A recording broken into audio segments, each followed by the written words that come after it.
Assalamualaikum warahmatullahi wabarakatuh. Bagaimana kabarnya anak-anak hari ini? Semoga kalian selalu dalam keadaan sehat walafiat ya. Hari ini kita akan belajar tema 1 subtema 1 pembelajaran ke-1 dengan materi alat gerak hewan dan fungsinya. Sebelumnya kita berdoa terlebih dahulu. Berdoa dimulai. Berdoa selesai. Baik anak-anak, sudah siap untuk belajar hari ini? Kalau sudah siap, mari kita mulai belajarnya. Perhatikan gambar yang ada di hadapan kalian. Ada makhluk apa saja yang ada di gambar ini? Ya, benar sekali. Pada gambar ini terdapat 2 makhluk hidup, yaitu manusia dan juga hewan. Salah satu ciri dari makhluk hidup adalah bergerak. Hewan dan manusia menggunakan alat gerak untuk berpindah dari satu tempat ke tempat yang lain. Alat gerak dibagi menjadi 2. Ada alat gerak aktif dan alat gerak pasif. Alat gerak aktif yaitu otot dan alat gerak pasif adalah tulang. Otot disebut dengan alat gerak aktif karena dapat bergerak, sedangkan tulang disebut dengan alat gerak pasif karena tanpa adanya gerakan otot, tulang itu tidak bisa bergerak. Jadi, tulang dapat bergerak dengan bantuan dari otot.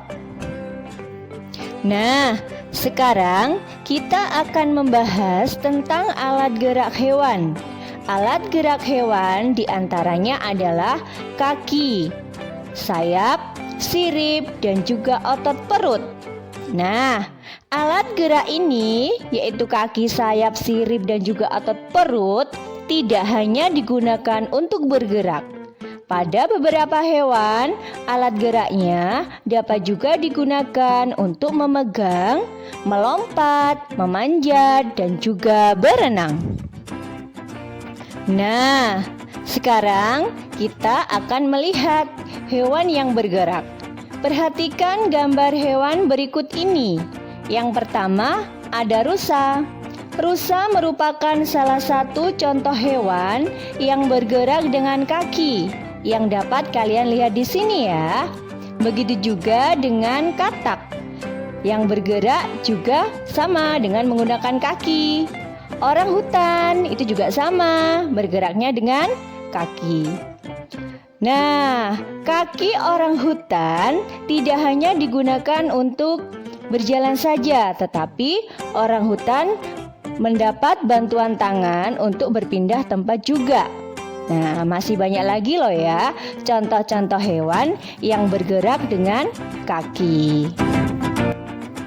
Kemudian hewan yang bergerak dengan sirip. Tahukah kalian hewan apakah itu? Benar sekali, hewan yang bergerak dengan sirip adalah ikan. Kemudian hewan yang bergerak dengan otot perut apa coba? Siapa yang tahu? Hewan apa yang bergerak dengan otot perut? Betul sekali, ular. Kemudian, hewan yang bergerak dengan sayap. Nah, kamu pasti tahu dong hewan yang bergerak dengan sayap. Hewan yang bergerak dengan sayap adalah burung. Selain burung, hewan yang bergerak dengan sayap adalah lebah. Sekarang, coba kalian perhatikan hewan berikut ini. Ini adalah kelinci. Jika kalian amati, apa ya kira-kira alat gerak dari kelinci? Ya, alat gerak dari kelinci itu adalah kaki. Fungsi kaki kelinci itu untuk bergerak. Kelinci bergerak dengan cara melompat.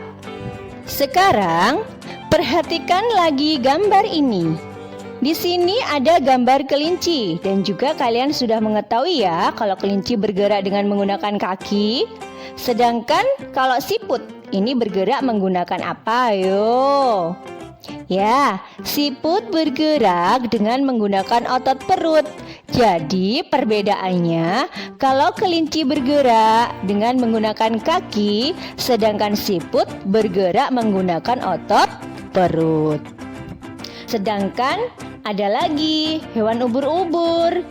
Hewan ubur-ubur bergerak dengan menggunakan tentakelnya. Baik anak-anak, sekarang kita akan mempelajari tentang kelompok hewan.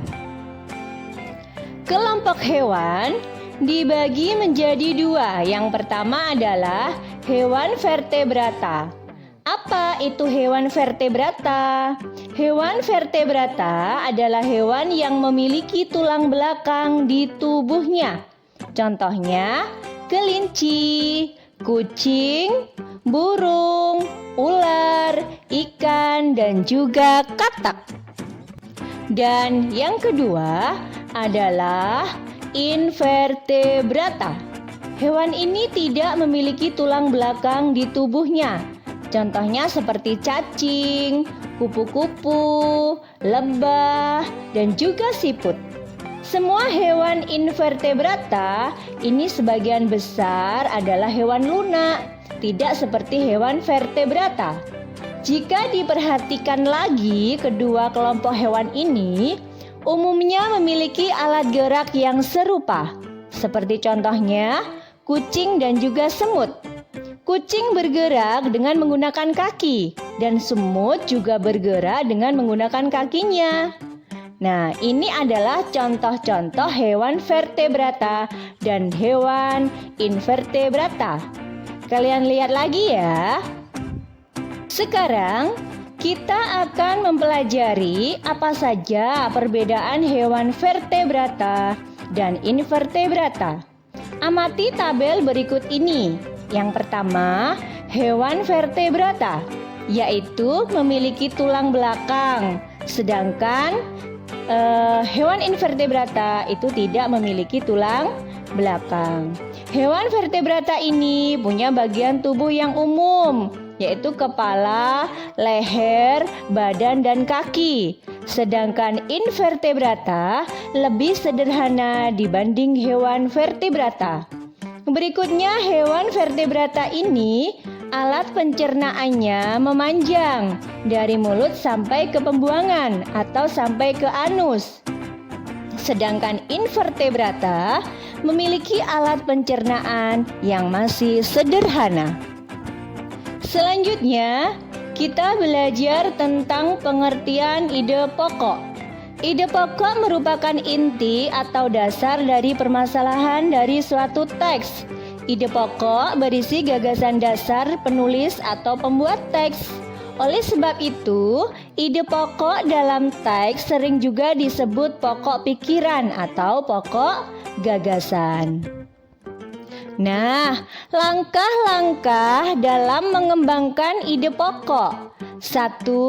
Menentukan topik dari paragraf yang akan dibuat. 2. Menentukan ide pokok dari paragraf atau teks yang akan dibuat. 3. Membuat sebuah kalimat yang berisi ide pokok kalimat tersebut. Kalimat tersebut akan menjadi kalimat utama dari paragraf yang akan dibuat. 4. Mengembangkan kalimat dan ide pokok tersebut menjadi beberapa kalimat. 5. Menulis beberapa kalimat yang berisi informasi-informasi tambahan untuk mendukung kalimat utama yang telah dibuat. 6. Menyusun kalimat-kalimat tersebut menjadi sebuah paragraf yang padu. Cukup sekian ya penjelasan Ibu kali ini. Mudah-mudahan kalian paham dan mengerti. Terima kasih anak-anakku semua. Sampai jumpa lagi. Wassalamualaikum warahmatullahi wabarakatuh.